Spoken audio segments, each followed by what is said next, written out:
What is up, everyone, and welcome back to Love, Money, Rock and Roll. In the previous recording session, we kicked everything off. I immediately became infatuated with Kagome. She's absolutely amazing. Also, really like Kimitsu. She's definitely a solid one, definitely the second route I'm going to go down. But we've dove into the main story of it. Doven? Is that the word? I don't know. I'm going to stick with it. We've dove into the main story of it all. Obviously, we're going down Kagome's route. It's been very interesting. Very, very interesting. And sometimes I say interesting in a negative connotation, like, oh, that's interesting. But this time I genuinely mean it's very interesting. I'm very into it. There was something weird with my last save file, so I had to go back and skip through a bunch of stuff. So I got a little bit of a refresher. And yeah, so apparently the main character's father did some kind of special work for this big corporation. And then also Kagome's father also did big work for this corporation. Assumedly, I don't think assumedly is the word, but I'm going to say it anyway. Assumedly working with Nikolai's father as well. We were told that Nikolai's father dying wasn't an accident. Some woman apparently from the KGB has shown up and is acting like Nikolai is like one of their agents or something along those lines. That kind of was the vibe I was getting from the way she was talking to him, like he was like a sleeper agent who hadn't woken up yet or something. And then Catherine was there. She shows up. They try to have themselves like a little chat about their past. She's like, no, I detailed everything in my letter. He said, I never opened your fucking letter. Eat shit. And then she's like, oh, I see. And then left, if I remember correctly. I don't know if there was anything major after that. Which, honestly, if we're going along that whole is he a potential sleeper agent thing, maybe there was something in Catherine's letter, because Catherine seems to be involved. Because Catherine did know.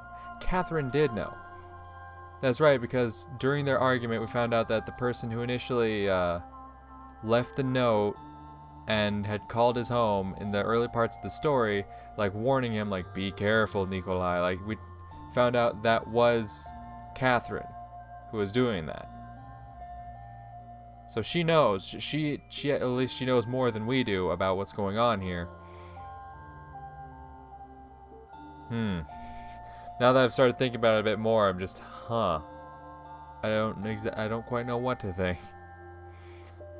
But yeah, this is picking up right after his little argument with Catherine. So without further ado, let's jump back into it, shall we?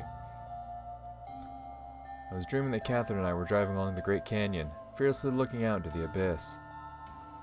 I was sitting behind the wheel of the kind of open-top SUV you'd see in movie set.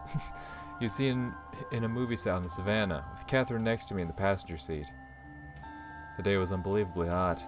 I was wearing an off-white burlap shirt and a pith helmet, while Catherine had on a sky blue dress and an enormous hat she had to constantly hold with her hands so that it wouldn't fly away with the wind. Okay. We were talking happily about something, but in the dream I couldn't tell what exactly. And then suddenly the SUV's wheel dropped into a pit, and there we were, flying down to the bottom of the ravine from a height of several hundred meters. Ooh. If I'm not mistaken, moments like these are when people start to pray. Damn, that's quite the dream, homie. I woke up to find myself covered in sweat, as were my pillow and sheets. That dream, so vivid in my first moments awake, almost completely faded away after half an hour of a hot shower. Damn it. I haven't even been to the States. That's what you meant by the Great Canyon. I thought that's what you meant, but I'm like, I don't want to just jump to conclusions. Like, do they mean the Grand Canyon? Like, for all I know, maybe there is some landmark out there called the Great Canyon. And there's just two very important canyons somewhere on the earth. I don't know. Yesterday's conversation with Catherine left a bitter aftertaste, like a hangover hitting at the least appropriate moment. Is there an appropriate moment for a hangover? Sure, I was glad that despite everything, she still cared about me and, albeit awkwardly, was trying to warn me. But I couldn't shake the feeling that Catherine was doing so out of a sense of obligation more than sympathy. I wouldn't dare use the word love, even in my thoughts, for me. You could accuse Katya of many things, but indifference and cruelty weren't among them. Sure, maybe a lot of what she did wasn't necessarily for the right reasons. She did it more for her own image than for some actual moral principles. But it's better to do good for selfish reasons than to condone evil by indifference. True enough. And there was still the matter of my feelings for her. No. You have no feelings for her. Just Kagome. Of what I was feeling at this exact moment, after I had learnt about the note, the strangest thing was, somewhere on the edge of my conscious self, I was thinking about the note itself hadn't changed much. Something had broken inside me even before. I guess when I saw her entering the classroom wearing our uniform with that nonchalant expression on her face. After that, if somebody told me she was a CIA agent, I wouldn't have been too surprised. In any case, I had to make a decision. I couldn't just keep existing in suspension, hanging between her infinite coldness and my feeble attempts to move on. But recently I'd found new, rather unexpected issues to deal with, along with new relationships I hadn't been looking for, that have turned everything upside down in such a short time. And God only knew what would follow. It was still quite early, but I decided to go to school without waiting for Himitsu. Although after yesterday, she could very well not be coming in the first place. Wait, what happened? Kagome! Doesn't even matter. I was about to... Wait, what? I don't quite remember what happened with Himitsu. But it doesn't matter. There's Kagome. Kagome stood at the school gate, tapping her foot impatiently. Here you are. Well, at least you're on time. How long have you been lying here in ambush? Long enough to get bored of it. You could have waited for me in the classroom. I couldn't. She suddenly grew embarrassed and looked down, but immediately jumped in place and grabbed me by the arm. Let's go. I limply followed her. There was no point in arguing or telling her how inappropriate her behavior was. Naturally, Kagome brought me to the roof. So? Oh, wrong one. What? Getting anywhere? With what? Are you starting this all over again? Jesus, starting what? It's been half a day. What could have changed? You know, sometimes just a few minutes can be enough. Well, something did, in fact, happen. Catherine's visit, the exchange about the note. I wasn't sure whether I was supposed to tell Kagome about that. On one hand, I had nothing to do with her. On the other, the people threatening me because of my father's work were probably related to Kobayashi Corporation, and the corporation's goons had kidnapped her father. In a different situation, I'd have thought that this information was just my business, and there was no need to share it with anyone else. But looking at the strange girl, I somehow felt guilty about hiding the truth. You know, something did, in fact, happen. Is that so? Kagome brightened up and even came closer, hell yeah. The girl who transferred to our class recently. Catherine. Her mother is a diplomat. At least, I used to think so. Anyway, Catherine told me that I'm in danger, being watched by powerful people. The corporation? She doesn't know anything besides that. She must find out. Look, not everyone is as childishly bold and straightforward as you are. Some people cherish their lives. Yeah, right. She scoffed and turned away. When it's about that, men lose their mind. What? Nobody was even talking about that. Unexpectedly, even for myself, I got embarrassed. But you're protecting her. I just don't want innocent people to be flattened by your runaway truth-seeking steamroller. Is she that innocent? Catherine? I stopped mid-sentence. Had that thought really only just come to my mind? Why would I trust every word Katya said? To an extent, she had more reasons to lie to me than Kagome did. She had already ditched me once without saying a word, clearly showing I'm worthless to her. And if her mother was somehow related to my parents' death, Kobayashi Corporation, God knows what else, why couldn't she just be helping her? I don't know. Excellent. That's the first smart thing you've said today. Kagome beamed.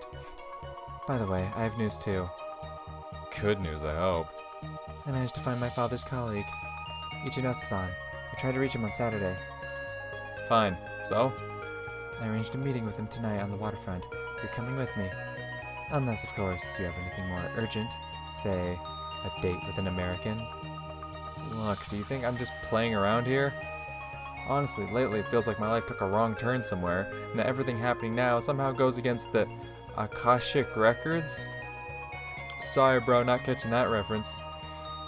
Are you surprised I'd like to have Catherine back? To have everything back the way it was? Yes! Why the fuck do you want Catherine back? She sucks. She's the one love interest I really couldn't care less about. Bro, Catherine's awful. Like, Kagome is right in front of you. And like, if you're not feeling Kagome, my god, Himitsu, homie, my dude. And even if those two aren't doing it for you, like, bruh, Ellie's right over there. She's right over there. And your ass wants Catherine. Fucking loser. Doesn't seem weird at all to me. Seems very weird to me. But I don't live in a vacuum and have to consider other people's feelings, even if I don't agree with them. And Kobayashi Corporation doesn't give a damn about my feelings. So trust me, I know how to set priorities. Kagome looked me right in the eye without blinking, her face growing more and more serious as I talked. When I finally stopped and caught my breath, she kept silent for a bit longer. I hope you really mean it. Don't forget, we meet tonight, at the waterfront. After she left, I long looked out at Tokyo in autumn, filled with people in gray suits, each forced to take into consideration an uncountable number of other people. Classes were going slowly, every minute lasting at least an hour, and an hour feeling like a day. Kyosuke was unusually quiet. Eventually I even wanted him to bother me with his traditionally pointless talk, just to drive away the malaise. Catherine was sitting behind me. I couldn't see her, but I was confident that she was just as bored, looking out the window. By the window, meanwhile, was Kagome, carefully transcribing everything the teacher was saying, fully focused on the lesson. How come they could switch from one thing to another so quickly? Whether it was idle observation or their studies, yes, my psyche was too reactive, and I usually needed too much time to recover from any problems in life. Was such calmness normal either? It was as if they were changing gears. During lunch, I suddenly felt I couldn't bear staying in the classroom, where everyone except me had a stable psyche. I was pointlessly wandering around the school and came to my senses only when I found myself in front of the music room in the old wing. Instead of piercing guitar chords, I heard the pacifying sounds of a piano coming from it like gentle waves crashing on a tropical beach. I froze in the doorway, listening to it. Ellie seemed to be playing a piece of classical music, but it sounded completely alien to me. Finally, she closed the piano lid and stood up. I didn't want to interrupt you. I entered the classroom. You again? How long have you been eavesdropping? I haven't. I suddenly recalled Kagome's words. She was, in fact, provoking me to deepen my relationship with Ellie. After yesterday's conversation with Catherine, the thought scared me even more than usual. If it was the end, if Catherine really no longer cared for me, I really would have to move on. Start new relationships, among other things. Doesn't it usually happen like that? By pure accident? Kids, Mom and I met each other when she spilled juice on me in a canteen. Hey, are you still here? Sorry, I got lost in thought. About what? Well... it was about you! 'Cause that's not cringy or weird. I don't trust myself. We're saving.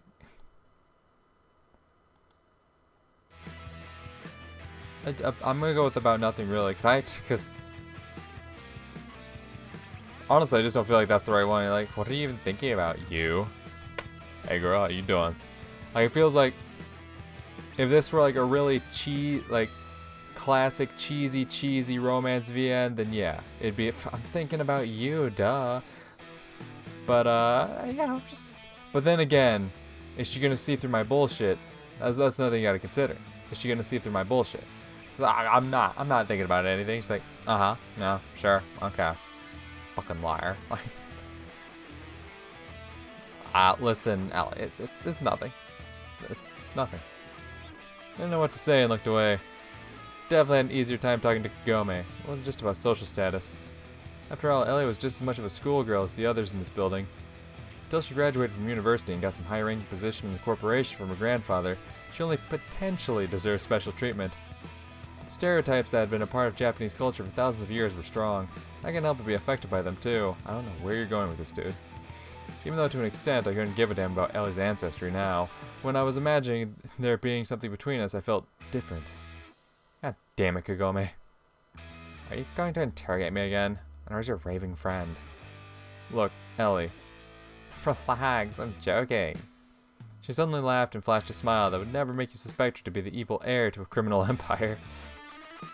I've been saying it here almost every day lately. Before I'd maybe meet the cleaning lady twice a year. I like the way you play. You play anything? I used to play bass. Dropped it though. Wow, were you in a band? Nah, just at home with self-study books. Pity that just stopped. Why? Because we could totally, yeah, we could totally have a jam session. Could have totally played together. Ellie caught herself and her expression changed. I mean, it's not like I want to play with you. Baka. What am I even saying? Play with your hysterical girlfriend. Maybe we'll even make a decent manzai. I don't know what that means. So haha. Here you go again. I sighed with that hint of anger. What? Acting like this again. Like what? She put her arms akimbo, which made her look like a noble madam, reprimanding peasant girls. Well, you didn't like Iwamura's attitude. That's because she's... Suddenly Ellie got embarrassed. What, having a sense of dignity is a crime now? No, unless it turns into a superiority complex. On the other hand, I had something to learn from her. Snapping and being rude to people is far from the best defensive reaction. What do you know? Quod erat demonstratum. I don't know what that means. I exclaimed victoriously, snapped my fingers, stared at her, and made a silly face that I'd actually seen in one of those comedy shows that only the Japanese enjoy. If you could see yourself right now. Ellie laughed and the tension finally subsided. By the way, we're giving a performance tonight. You seemed like the last time, right? You can drop by. Ooh, see, here's the thing. No, I have an appointment tonight. Sorry. Listen, it's nothing against you, but also it is, so definitely not. God, I wasn't... Anyway, I can't make it today. Why? She asked with surprise. I could have sworn a hint of disappointment. Might find it hard to believe, but I have stuff to do too. Apart from pulling faces. Yes, and watching TV, and horsing around. And this stuff. Is it something you're going to be doing with that girl? Even if it is, what of it? I just don't want you two to plot against me and my family again. Her father is missing, you know. I parried coldly. I understand, and I'm sorry about that, but... I went quiet, and suddenly pouted, which for a moment made her vaguely resemble Himitsu. No. Actually, you know what? I don't understand. Nor do I want to. I'm not Mother Teresa, and I don't have to sympathize with every beggar I come across. What? I was genuinely surprised by her reaction. Sure, you could say that Ellie was a bit conceited, but not arrogant like this. Sorry, I didn't mean to... Anyway, people go to school to study, in case you didn't know. She ran out of the classroom. Was she really that hurt by Kagome's words? Yes, Iwamura was capable of making anyone fume with anger in only a minute or two, but... people tend to most vehemently defend the things most important to them. What could a young noble lady hold important? Her pride, I guess. Had Kagome really managed to fight her way into the heart of the enemy's impenetrable fortress and hit its weakest spot? This is all so strange. Something tells me that the deeper it goes, the messier it gets. I was heading towards my classroom with the firm intention to get to the end of the day without any trouble. Excuse me, who are you, ma'am? However, there was an unfamiliar girl waiting for me at the entrance, impatiently coiling a lock of hair around her finger. Anakin? I was asking. It immediately became clear to me that the conversation wouldn't go anywhere good. We need to talk. Let's find a place. The bell's about to ring. You a nerd? She scoffed contemptuously, looking me up and down. What do you want to talk about, and where are you in the first place? My name's Kawashima. I'm Ellie-chan's friend. Chan? Well, let's go then. The girl took me around the corner. She looked pretty normal by local standards. Quite cute and well kept, confident and loose, maybe even a bit defiant. I hope you realize you aren't in a normal public school, and Ellie-chan isn't your normal student. You could say that, and... I could say that? She exclaimed and made a face like she'd stepped in something foul. I'm her friend, and I won't allow trash to hang out with her, and a kaijin to boot. And now there was disgust. In case you haven't noticed, Ellie doesn't exactly look like she's Japanese herself. I smirked. What? You... Damn, Ellie sure could choose her friends. Do you think I'm joking here? The girl was a head shorter than me, but clearly convinced of her superiority. For a moment I wanted to hit her with a kabedon to see her reaction, but I stopped myself. After all, she could very well be the daughter of a Yakuza boss. Are you threatening me? Do you want to find out? Yes. Kawashima replied with that hint of hesitation. I couldn't say the same about myself, though. Alright, so what do you suppose I did wrong? Like you don't know. Let's not play the guessing game. Weren't you the one who accused Ellie-chan of things? Like, that she kidnapped a person, took them out to the forest, and buried them there? Did she tell you that? The situation's becoming clearer, but honestly, I wish I remained ignorant. No, damn it, I was a fly on the wall. Just one unpleasant person. If Ellie was sometimes a little too precocious, mostly due to her upbringing, Kawashima seemed to be radiating malice. I don't know what she told you. In any case, it's none of your business. Yes, I'm her friend. Ellie misunderstood, or mistold the story. She shouldn't have told it to anyone in the first place. It was a private conversation, it had nothing to do with anyone else. The angrier I got, the more stupid my excuses sounded, and the wider the grin on Kawashima's face grew. I wonder why Ellie hadn't said anything about Kagome's participation in that conversation. Look at him whine. Is that all? That's enough for the police. The police? At least it wasn't the Yakuza. Well, let's go together. You tell your version, I'll tell mine. Well, she repeated, less confidently. Well, what are we waiting for? Grab Ellie and let's go. She was about to reply with something, but then the bell rang. Fine, but I'm not done with you yet. I don't know what you're trying to get at, but I'm watching you. Pfft, Columbo my ass. I waved a hand after and hurried to my class. So what the hell was that? Why would she tell anyone about something like this? It wouldn't be hard to find a reason to pick on Ellie if I wanted to, but she'd never come across as a stupid girl to me. Or was it some sort of clever game on her part? To get as many allies as possible and what? No matter your angle, it didn't look like a well thought out or organized plan. More like an upset schoolgirl complaining to her friend about the school bore. Kobayashi Jun had asked me to look after Iwamura, but if we continued down this track, his own granddaughter would take both myself and Kagome right to the scaffold. I was sure he would immediately take action if rumors would start spreading that Ellie was involved in some shady stuff.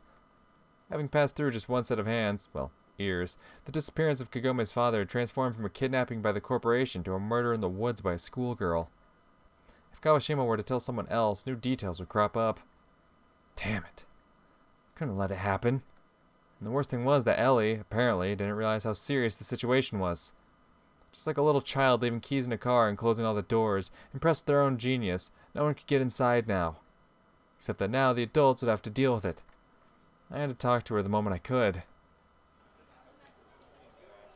The lesson had ended, and I was about to start looking for Ellie when Kyosuke stopped me. Nick, do you have a minute? No. I replied harshly. Michael, I need to talk to you. Michael? Our American friend was indeed hiding behind Kyosuke's massive body. Nick? He gave me a questioning look. You can never tell what's on Michael's mind. Could be tomorrow's test, could be secret reports on American military bases at Okinawa. They surrounded my desk, Kyosuke grabbing a chair and sitting next to me, while Michael kept standing, just leaning forward a bit. It was becoming clear that the conversation was meant to be private. Guys, I really gotta go, I pleaded. Go where? We won't keep you for long. Break's only 10 minutes. Fine, Ellie had already made a mess. Another hour wasn't going to change anything. Sighed and closed my eyes for a moment. Okay, what is this about?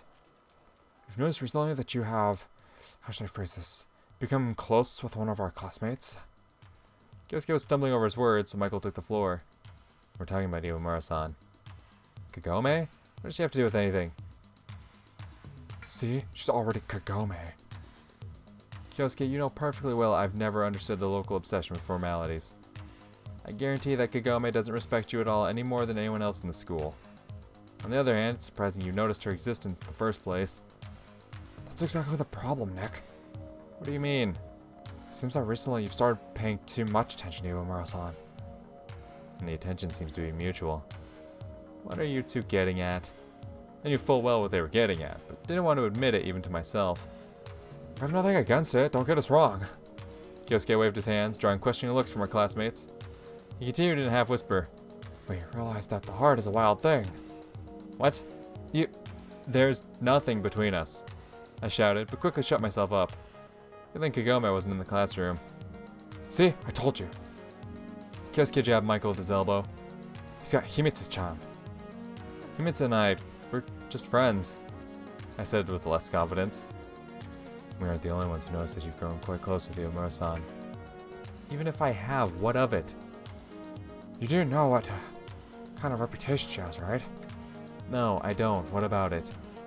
Well, there are rumors. Rumors, huh? And you're the expert there, naturally. Nick, we just want to warn you. Damn, you too? I don't mind Kyosuke, it's almost his job. Why are you getting into this? Michael frowned, but said nothing. Nick, seriously, people are telling stories. I don't mean that you should believe all of them, but there's no smoke without fire. Alright, what are people saying about her? I asked coldly, feeling myself starting to boil up. Why was I reacting like that? Was it in my desire to protect Kagome? Hell yeah, it is. At that moment, it didn't even cross my mind to ask so strange a question. Kyosuke, don't. Michael carefully put a hand on his shoulder, but Kyosuke was hard to stop when he had decided that everyone around had to hear his opinion. Sasuke Irumo-san isn't from a particularly wealthy family. Of course, that's another crime of itself, but people say she has some issues with social responsibility, if you know what I mean. I don't. And who says that? Probably the same people that bully her. Why would you believe them? I mean, I don't, but... That was exactly what had been happening that morning a week ago at the school gate. Bullying. But I couldn't even imagine normal students like Kyosuke and Michael forming their opinions on Kagome just based on the rumors those bastards were spreading. She works at a restaurant, her grandfather's restaurant. She cooks and takes orders, and she doesn't sell her body. How do you know? Wouldn't you like to know? I've been there. Michael! I raised my pleading eyes at him. You were the last person I expect this from. Sorry, Nick. He looked away in shame. But Yomura just doesn't look like the kind of girl to come from a good background. So that's how you think whores usually act? Distant and reserved? Fucking hell, guys. I don't know what to say. We aren't accusing her of anything, but the public opinion, you can be sure that we're always on your side. Right, Mike? Michael said nothing, didn't react to Kyosuke's questioning look in any way. But, I said coldly. But what? There was supposed to be a but there. You didn't finish. Please continue. My words came out threateningly quiet. Seemed like I was about to lose it. Okay, Nick, calm down. We really didn't mean to offend you, or Iwamura-san. We shouldn't have started this conversation. Sorry. No, why? Why keep it inside? If you said nothing, would it change your opinion of her? I replied with a theatrical mildness. Nick, why is it that's so important for you? Why do you care so much about what other people think of her? Why? Actually, I gotta answer that question myself. Is having normal human morals not enough? Oh, of course, if that's the case. And even if we are in a relationship, so what? What makes Kagome worse than Himitsu or Catherine? Or Ellie? Hey, Kyosuke, tell me. The lack of inheritance or a bunch of idiots for friends made the fact that she pays no attention to other people's opinions and stupid gossip. Nick. He timidly tried to stop me. No, listen to me. If I really decided to date her, would you two just mark me for death or start bullying me together with those assholes? Nick, wait. Wait for what? Are you telling me to sit aside, close my eyes, pretend nothing's happening? If you are, I thought better of you. You should at least know that I believe Kagome is a good person. If our relationship did actually turn into something, I would be honored. Nick! Kyosuke grabbed me by the arm and nodded at the door. Kagome was standing in the doorway, and carefully, same as all our classmates, listening to me. That's how it is, huh? I muttered, not knowing what to do now. Meanwhile, Kagome just sighed and left the classroom. Are you going to run after her? Kyosuke asked excitedly. No, why would I? What would I tell her? And then the bell rang. Nick, sorry again. Yeah, whatever. Michael said and returned to his desk. Kagome never came back, and I completely forgot that I wanted to talk to Ellie. Despite the awkwardness of the situation, I would have an opportunity to explain myself to her soon. That evening we were meeting with Ichinose. I didn't talk to Michael or Kyosuke until the end of the day, and neither of them were too interested in continuing the conversation. After calming down and thinking it through, I came to the conclusion that I'd probably been too harsh on my friends. Nah, you were in the right. Pop off, homie. Yeah, they should have thought for themselves rather than blindly following the crowd, but I doubted they did it out of malice or lack of moral principle.